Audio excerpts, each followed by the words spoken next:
Dear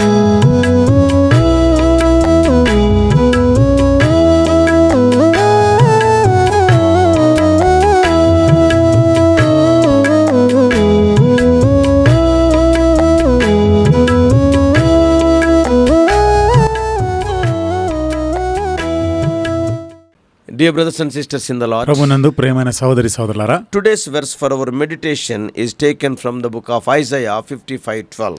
ఈరోజు మన ధ్యానం కొరకు యెషయా గ్రంథం 55వ అధ్యాయం 12వ వచనం నుండి తీసుకొనబడింది. For ye shall go out with joy and be led forth with peace. మీరు సంతోషముగా బయలువెళ్ళుదురు, సమాధానము పొంది తోడుకొని పోబడుదురు. The first thing I want to do this morning is show you that this text has to do with you and your future. మొదటిగా ఉదయకాలము ఈ భాగం ద్వారా నేను చేయాలనుకున్నది మొదటిగా నీ గురించి, నీ భవిష్యత్తును గురించినటువంటి సంగతులు. If I can't do that, ఒకవేళ నేను గాన చేయలేకపోతే there is no good reason for you to pay any attention. మరి నువ్వు దీని మీద ఒక గమనిక కలిగి ఉండే దానిలో ఏ అర్థం లేదు. If this verse is not related to our lives, where is the meaning of concentrating on it? ఈ వచనం మన జీవితాలకు ఏమాత్రం సంబంధం లేనిదిగా ఉంటే ఇక మనం దాని మీద మనసు పెట్టి ఏం లాభం? So your life has so many pressures and stresses. కాబట్టి నీ జీవితంలో ఎన్నో ఒత్తిడులు పరిస్థితులు ఉంటాయి. So let me try to win your hearing by showing you that this text is God's word for you this morning. ఉదయకాలం ఈ భాగము దేవుడు నీ కొరకే పెట్టినాడనేటువంటి ఆ విషయం పైన నీ గమనిక ఉంచాలని నేను కోరుతున్నా. And that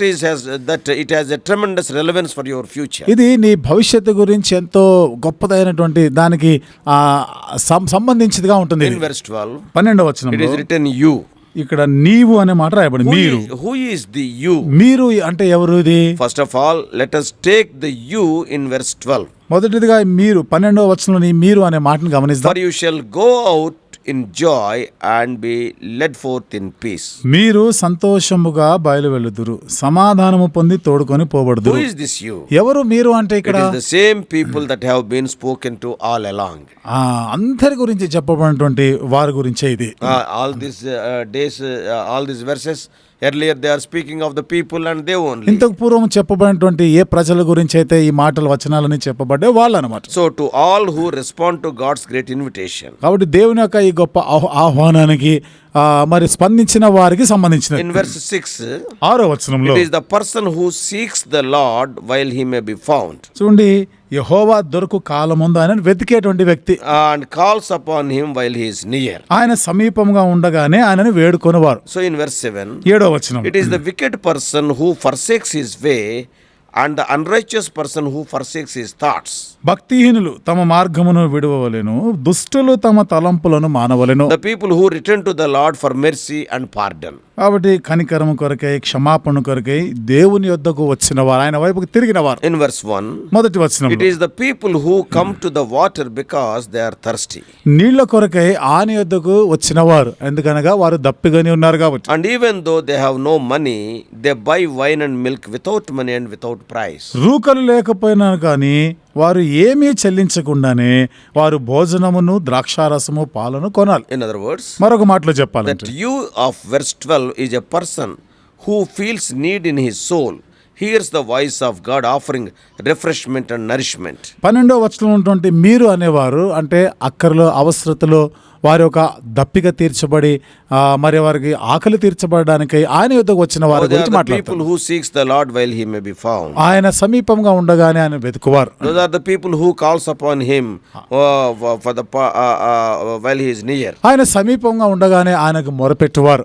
They who drinks from the fountain of life. వారు ఆ జీవ ఊటం నుండి వారు త్రాగువారు. Those people who receives mercy and pardon for all sins. కనికరము పొందిన వారు, వారి పాపములన్నిటి కొరకు క్షమాపణ పొందినటువంటి వారు. And those people who trust in the triumphant promises of God described in verse 11. 11వ వచనంలో చెప్పబడినటువంటి దేవుని యొక్క విజయవంతమైనటువంటి ఆ వాగ్దానాల గురించి చెప్పబడ్డాయి. Verse 11 it is written. 11వ వచనం రాయబడింది, My word shall accomplish that which I purpose and prosper in the thing for which I sent it. కాబట్టి అలాగే నా నోట నుండి వచ్చు వచనమును ఉండు, నిష్ఫలముగా నా యొద్దకు మరలక అది నాకు అనుకూలమైన దానిని నెరవేర్చును, నేను పంపిన కార్యమును సఫలం చేయును. Is that you this morning? ఉదయకాలం మీరు అనేది అది నువ్వేనా? In other words, మరొక మాటలో చెప్పాలి, have you been responding to what God offers in this great invitation of Isaiah 55? యెషయా 55వ అధ్యాయంలో దేవుడిచ్చిన ఈ గొప్ప ఆహ్వానం అనేది అందుకున్నావా? If so, ఒకవేళ అదే You అయితే, are the one being talked about in verse 12. 12వ వచనంలో చెప్పబడినటువంటి మీరు అనేది అది నీవే. Didn't Isaiah write of the Jews of his day? యెషయా తన కాలంలో ఉన్న యూదులను ఉద్దేశించి కాదా రాసింది? But some might say, అయితే కొంతమంది అనొచ్చు, are you sure isn't this book written for Jews? మరి ఈ గ్రంథము యూదుల కొరకే రాయబడింది అనేది ఖచ్చితమేనా? Isn't it part of the Hebrew Bible? ఇది హెబ్రీ బైబిల్లోని భాగమేనా? Can I be sure that I, a Gentile, 2700 years later, can lay any claim to this promise? 2700 తర్వాత ఉన్న అన్యజనులైనటువంటి నేను ఈ మాటల్ని నేను కోరుకోగలనా నా కొరకు? Let me answer in two ways. రెండు విధాలుగా నేను మీకు జవాబు చెప్తాను. One is to remind you that all Gentiles who trust in Jesus, the Messiah, becomes true Jews. యేసునందు మెస్సయనందు విశ్వాసం ఉంచిన అన్యజనులందరూ వారు యూదులుగా మార్చబడ్డవారు. We are united to the seed of Abraham Abraham యొక్క సంతానంతో మనం and ఐక్యపరచబడినవారు. become heirs with him all of the promises. ఆ వాగ్దానాలన్నిటికీ మనమును వారసులమైన వారిని. Romans 2:29, రోమీయులకు రాసిన పత్రిక 2:29, Galatians 3:29. గలతీయులకు రాసిన పత్రిక 3:29. The other answer is to look at how the Bible closes in Revelation 22. మరొక జవాబు చూస్తే బైబిల్ గ్రంథంలో 22వ అధ్యాయంలో ఏ విధంగా అది ముగించబడతా ఉన్నాయో. When the Bible is coming to a close ఎప్పుడైతే బైబిల్ ఈ ముగింపునకు వస్తుందో and throwing out the great invitation as widely as it possible can to all men and women and children everywhere, the language that it uses taken straight from Isaiah 55. ప్రజలందరికీ భూలోకంలో ఉన్న స్త్రీ పురుషులు చిన్నలు పెద్దలకు అందరికీ ఆయన ఇవ్వబడినటువంటి ఒక విశాలమైనటువంటి ఆహ్వానమే యెషయా గ్రంథం 55వ అధ్యాయానికి సూచనగా Later you చూస్తున్నాం. can read Revelation 22:17. తర్వాత మీరు ప్రకటన గ్రంథం 22వ అధ్యాయం 17వ వచనం చదవండి. The Spirit and the bride say, ఆత్మయు పెళ్లి కుమార్తె చెప్తా ఉన్నారు, come, rum. and let him who hears say, come, వినువాడును రమ్ము అని చెప్పవాలి. and let him who is thirsty come, దప్పిగొనిన వానిని రానిమ్ము. let him who desire to take the water of life without price, let him come. ఇచ్చయించు వానిని జీవజలమును ఉచితముగా పుచ్చుకొననిమ్ము. That is the same great invitation in Isaiah 55:1. ఇదే యెషయా గ్రంథం 50 అధ్యాయం మొదటి వచనంలో ఉన్నటువంటి గొప్ప ఆహ్వానం కూడా అదే. But Revelation is clearly meant for everyone. అయితే ప్రకటన గ్రంథం మాత్రం ఎంతో స్పష్టంగా అందరికీ It సంబంధించినదే. is not just for Jews or Greeks or Americans or whites or blacks or Asians or Indians. ఇది కేవలం యూదులకో లేదా గ్రీకు వారికో అమెరికా వారికో ఆసియా ఖండంలో ఉన్న వారికో భారతదేశంలో ఉన్న వారికో కాదు, It is for everyone. అందరి కొరకు. So I say to you with great confidence కాబట్టి గొప్ప నిశ్చయతతో నేను మీకు చెప్పగలను, that you have been included all the way along in this chapter. ఈ అధ్యాయంలో అందరితో కూడా నీవును చేర్చబడి ఉన్నావు. If you have called on the Lord and turned from your sin, నువ్వు యెహోవాకు మొరపెట్టి నీ పాపము నుండి కానీ నువ్వు విడుదల పొందుంటే, if you drank the water from the water of life, ఆ జీవ జలములో నుండి నువ్వు కానీ త్రాగి ఉంటే, this final promise is yours. ఈ అంతిమమైన వాగ్దానం నీకే. It has to do with your future. ఇది నీ భవిష్యత్తుకి సంబంధించినది. When will all this take place? ఇవన్నీ ఎప్పుడు జరుగుతాయి? But when is it referring to? ఎప్పుడు ఇది నీకు సంబంధించిగా ఉంటాయి? And when will we go out in joy? ఎప్పుడు మనం సంతోషంగా బయలు వెళ్తాం? When will the mountains and hills break forth into singing? ఎప్పుడు పర్వతములు మెట్టలు సంగీతనాదం చేస్తాయి? I think verse 13 gives us the clue to the answer of that question. నేను అనుకుంటా 13వ వచనంలో ఈ ప్రశ్నలన్నిటి కూడా జవాబుకి చూపిస్తాను. It says, ఇక్కడ చెప్పబడింది, instead of the thorn shall come upon the cypress, instead of the briar shall come upon the myrtle. ముళ్ళ చెట్లకు బదులుగా దేవదారు వృక్షములు మొలుచును, దురదగొండి చెట్లకు బదులుగా గొంజి వృక్షములు ఎదుగును. When Adam's curse is lifted from the world, ఎప్పుడైతే ఆదాము యొక్క శాపం ఈ లోకం నుండి తీసివేయబడుతుందో, so that is when Adam sinned back in Genesis 3, అంటే ఆదికాండం 3వ అధ్యాయంలో ఆదాము పాపం చేసిన నాడు a curse came on the whole creation. అప్పుడు సర్వ సృష్టికి ఒక శాపం వచ్చింది. Part of that curse was man's labor would be made hard. ఆ శాపంలోని ఒక భాగం ఏంటిది? మనిషి కష్టపడి ప్రయాసంతో తన జీవనం చేస్తాడు. Frustrating by thorns and briars. ముళ్ళ తుప్పలు ఇవన్నీ కూడా గచ్చ పొదలు మొలుస్తా ఉంటాయి, దాంతో ప్రయాసపడాలి. Genesis 3:17-18 says, ఆదికాండం 3వ అధ్యాయం 17-18 వచనాల్లో cursed రాయబడింది, is the ground because of you, in toil you shall eat of it all the days of your life. Thorns and thistles it shall bring forth to you, and you shall eat the plants of the field. 3:17-18. 3వ అధ్యాయం 17-18 వచనాలు. ప్రయాసముతోనే నీవు బ్రతుకు దినములన్నీ దాని పంట తిందువు, అది ముండ్ల తుప్పలను గచ్చ పొదలను నీకు మొలిపించును, పొలంలోని పంటను తిందువు, మీ నిమిత్తము నేల శపించబడి ఉన్నది. So I think what Isaiah 55:13 is saying, కాబట్టి నేను అనుకుంటా యెషయా గ్రంథం 55వ అధ్యాయం 13వ వచనం చెప్పబడిన మాట దీనికి సరిపోయినది. that is the curse is going to be lifted up. అనగా ఆ శాపము ఇప్పుడు తొలగించబడనైంది. Thorns and briars will be done away with. కాబట్టి ముండ్ల తుప్పలు గచ్చ పొదలు అన్నీ కూడా And తీసివేయబడతాయి. in their place will come the beauty of strength and usefulness, the cypress and the myrtle trees. వాటి స్థానంలోనే ఎంతో సౌందర్యమైనటువంటి దేవదారు వృక్షములు, గొంజి వృక్షములు ఎదుగుతాయి. And the last line of verse 13 shows 13వ వచనంలోని చివరి మాట ఈ విధంగా that రాయబడింది. this promise has to do with more than just a brief change in agriculture. ఇది కేవలము ఈ యొక్క వ్యవసాయ సంబంధమైన వాటిలో మార్పు చెందడం మాత్రం కాదు, దానికన్నా ఇంకా అధికంగానే This చేస్తుంది. change is for an everlasting sign which shall not be cut off.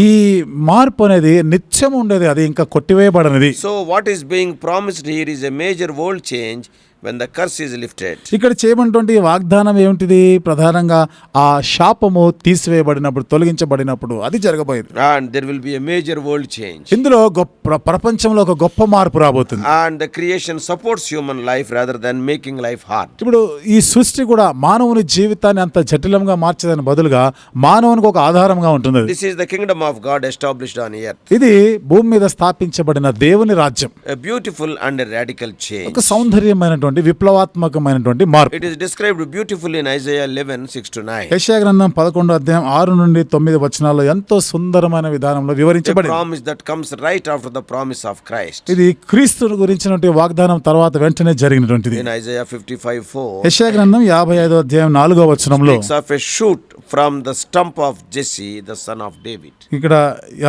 యెషయి మొద్దున. యెషయి మొద్దు నుండి చిగురు పుడుతుంది, అనగా అదే దావీదు ఒక చిగురు. So is it a coincidence that when Jesus suffered to bear a curse of sin and remove it from us, he wore a crown of thorns? యేసు ప్రభువారు పాపమును తీసివేసి శాపమును కొట్టివేసి ఆయన ముళ్ళ కిరీటము ఆయన ధరించినాడు. అది దీనికి సమానంగా ఉంటుందా? Was this not a graphic way of saying he is carrying the curse for you? నీ కొరకే ఆయన ఈ శాపాన్ని మోస్తున్నాడు అంటే ఒక దృశ్య రూపంలో కనబడటం లేదా? Even the curse of the ground, because it is the crown of thorns. చూడండి, ఈ నేల కూడా శపించబడింది కదా, అందును బట్టి ముండ్ల పొదలు, గచ్చత పుత్తలు వస్తున్నాయి కదా. Oh, the Lord is bearing all those things when he died. ప్రభు ఆయన మరణించినప్పుడు ఇవన్నీ కూడా ఆయన భరించాడు కదా. So that one day you could sit under a cypresses on soft green grass with no thorns anymore. తద్వారా ఇంకేమాత్రం కూడా ముండ్ల పొదలు, గచ్చ పొదలు ఏమీ లేనిటువంటి ఆ దేవదారు వృక్షం, గొంజి వృక్షం ఉన్న చోట నువ్వు కూర్చుంటావు కదా. You can read Isaiah 11th chapter 6-9. యెషయా గ్రంథం 11వ అధ్యాయం 6 నుండి 9 వచనాలు మీరు చదవండి. Yeah, the wolf shall dwell with the lamb. ఇక్కడ తోడేళ్ళు, గొర్రెపిల్ల కలిసి The మేస్తాయని, leopard shall lie down with the kid. చిరుతపులి పిల్లలు, చంటి పిల్లలు అక్కడ ఆడుకుంటారని, And a calf and a lion and the fatling together. దూడయు సింహం కూడా కలిసి And a నివసిస్తాయంట. little child will lead them. చిన్న పిల్లలు వాటిని తోలుతారంట. The cow and the bear shall feed. ఇక్కడ మరి ఆవును, ఎలుగుబంటి ఈ రెండు కూడా కలిసి Oh, మేస్తాయంట. their young shall lie down together. వాటి పిల్లలు కూడా వాటి వద్దనే పండుకుంటాయంట. The lion shall eat straw like an ox. సింహము ఎద్దు వలె గడ్డి మేస్తుంది. The suckling child shall play over the hole of an asp. వాటి చంటి పిల్లలు కూడా అక్కడ పాలు కూర్చు పిల్లలు కూడా నాగు పాము పుట్ట దగ్గర And ఆటలాడుకుంటారండి. the weaned child shall put his hand on the adder's den. ఆ మిడునాగు పుట్ట మీద పాలు విడిచిన పిల్ల తన చెయ్యి చాస్తా ఉంటాడు. They shall not hurt or destroy in all my holy mountain. కాబట్టి నా పరిశుద్ధ పర్వతం మీద ఎవరికి కూడా ఏ హాని, వీటి ద్వారా ఏ హానియు For కలగదు. the earth shall be full of the knowledge of the Lord as the waters covers the sea. ఎందుకనగా సముద్రము జలములతో నిండి ఉన్నట్టు లోకము యెహోవాను గూర్చిన జ్ఞానముతో నిండి ఉండును. It is the concern, it is concerning the whole world. ఇది భూలోకం అంతటి కొరకై సంబంధించినది. In Isaiah 2:4, యెషయా గ్రంథం 2వ అధ్యాయం 4వ this is the verse వచనంలో which is written in the United Nations building. ఇది మరి ఐక్యరాజ్యములో కట్టబడే దాని గురించి, In the United Nations building. ఐక్యరాజ్య సమితి ఆ భవనం పైన రాయబడిన మాట ఇది. Isaiah 2:4. యెషయా గ్రంథం 2:4. They shall beat their swords into plowshares and their spears into pruning hooks. Nation shall not lift up sword against nation, neither shall they learn war anymore.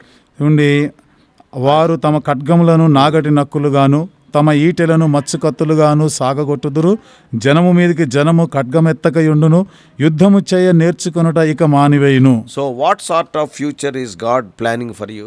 ఏ రకమైనటువంటి భవిష్యత్తును గురించి దేవుడు నీ కొరకు ప్రణాళిక చేస్తున్నాడు. Oh, you will be happy. నువ్వు ఎంతో సంతోషంగా ఉంటావు. 12 says you shall go out with joy. 12వ వచనం రాయబడింది కదా, మీరు సంతోషముగా బయలువెళుదురు. Secondly, you will have peace. రెండోదిగా నీకు సమాధానం ఉంటుంది. God is planning for you to have peace. దేవుడు నీవు సమాధానంగా ఉండాలని దాని గురించిన ప్రణాళిక తెలియజేస్తున్నాడు. In verse 12, 12వ వచనం, you shall go out in joy and be led forth in peace. మీరు సంతోషముగా బయలు వెళ్ళుదురు, సమాధానము పొంది తోడుకొని పోబడుదురు. Nature will be entirely for you. ప్రకృతి పూర్తిగా నీ పక్షంగా ఉంటుంది. The mountains and the hills before you shall break forth into singing, నీ ఎదుట పర్వతములు మెట్టలు సంగీత నాదము చేయును. and all the trees of the field shall clap their hands. పొలంలోని చెట్లన్నీ చప్పట్లు కొట్టును. Instead of the thorn shall come upon the cypress, instead of the briar shall come upon the myrtle. ముండ్ల చెట్లకు బదులుగా దేవదారు వృక్షములు మొలుస్తాయి, దురదగొండి చెట్లకు బదులుగా గొంజి వృక్షములు ఎదుగును. So God is planning for you to be happy forever. దేవుడు నీ కొరకై చిరకాలము సంతోషంగా ఉండాలని దాని కొరకైన ప్రణాళిక He చేస్తున్నాడు. is planning for you to live in peace forever. నీవు సదాకాలం సమాధానం కలిగి ఉండులాగా ప్రణాళిక చేస్తున్నాడు. What a good God.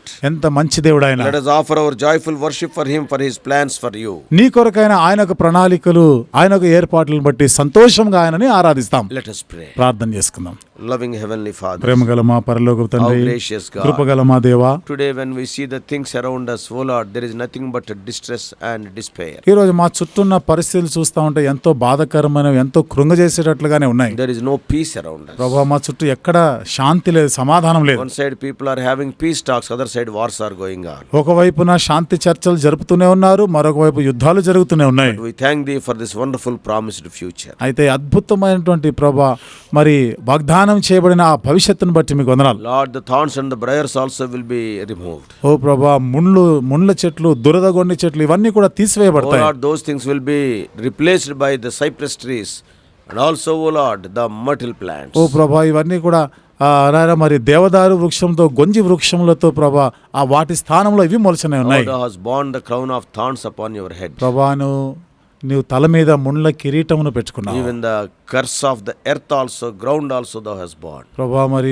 భూమి శపించబడినది ప్రభా, ఆ శాపం కూడా నువ్వు భరించినావు. Oh Lord, one day everything is going to be changed. ఒక దినాన అన్ని కూడా మార్పు చెందనే ఉన్నాయి. What a wonderful day it will be. ఎంత అద్భుతమైన దినముగా Even ఉండబోతుంది. during the millennial kingdom we are going to experience this. 1000 ఏళ్ల పరిపాలన కాలంలో కూడా ప్రభా వీటన్నిటిని అనుభవించనే ఉన్నాం. Oh Lord, it will be ruled by righteousness. దేవా, నీతితో కూడా ఆ దినం పరిపాలన Help us చేయబడుతుంది. to have the wonderful hope for tomorrow. ప్రభా, మరి రేపటి గురించి అద్భుతమైన నిరీక్షణ కలిగి ఉండలాగా This is only possible if we are born again. ప్రభా, ఇది కేవలం మేము తిరిగి జన్మిస్తేనే It సాధ్యమవుతుంది. is only for the born again people. ఇది కేవలం తిరిగి జన్మించిన వారికి So మాత్రమే help our చెందినది. dear ones who are hearing, they may confess their sins, they may be washed by thy precious ఈ blood. మాటలు వింటున్న మా ప్రియులైన వారు వారి పాపంలో ఒప్పుకొని మీ యొక్క ప్రశస్తమైన రక్తం ద్వారా కడుగబడుదురుగాక. Speak to us more and more. ప్రభువా, మాతో ఇంకా అధికముగా మాట్లాడండి. As we are, oh Lord, spending the day, help us to meditate on these verses more and more. ఈ దినాన్ని ప్రభా మేము ఈ రీతిగా గడపనే ఉండగా ఈ మాటలు ఇంకను ప్రభువుని ధ్యానం చేస్తూ ఉండలాగిన సహాయం చేయండి. Bringing all of us under the sprinkling of thy precious blood. In Jesus' precious name we pray. మమ్మల్ని అందరినీ కూడా ప్రశస్తమైన మీ రక్త ప్రోక్షణకి తెచ్చుకుంటూ యేసు ప్రభువారి అమూల్యమైన నామంలో ప్రార్థించి వేడుకుంటున్నాము తండ్రి. Amen.